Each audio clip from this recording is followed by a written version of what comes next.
ह्याच्याशी रिलेटेड एक विचारायचं होतं की आता सैफ अली खानची जी सर्जरी झाली आणि तो चौथ्या दिवशी चालायला लागला, तर सगळ्या लोकांना आश्चर्य वाटलं की ह्या एवढी सर्जरी होऊन पण कसा काय इतक्या फास्ट. नाही, त्याची स्पायनल इंजुरी नव्हती झाली. त्याची जे होती सर्जरी ते फक्त मसल टेअर होतं, मसल इन्सिजन होता.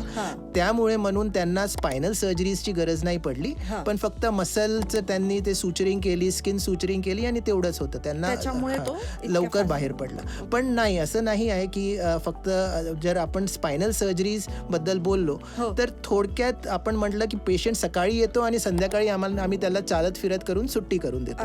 अशा ॲडव्हान्स सर्जरीज झाल्या आहे. त्याच्या अतिरिक्त आपल्याकडे हाय स्पीड ड्रिल्स असतात. आतमध्ये मेंदूच्या कवटीला ड्रिल करून व्हेरी स्पेसिफिक प्रिसाइज ड्रिलिंग मध्ये कामी येतात. त्याच्या अतिरिक्त आपल्याकडे इंट्रा ऑपरेटिव्ह अल्ट्रासाऊंड सिस्टम असतो. जर मेंदूचे ट्युमर्स डीप असले तर आपल्याकडे अल्ट्रासाऊंडनी आपण तो एरिया डिमार्केट करू शकतो की वेच एक्झॅक्टली आपल्याला आत जायचं आहे, कुठून आत जायचं आहे, आणि त्याच्यामुळे आपण कोलॅटरल डॅमेज थांबवू शकतो.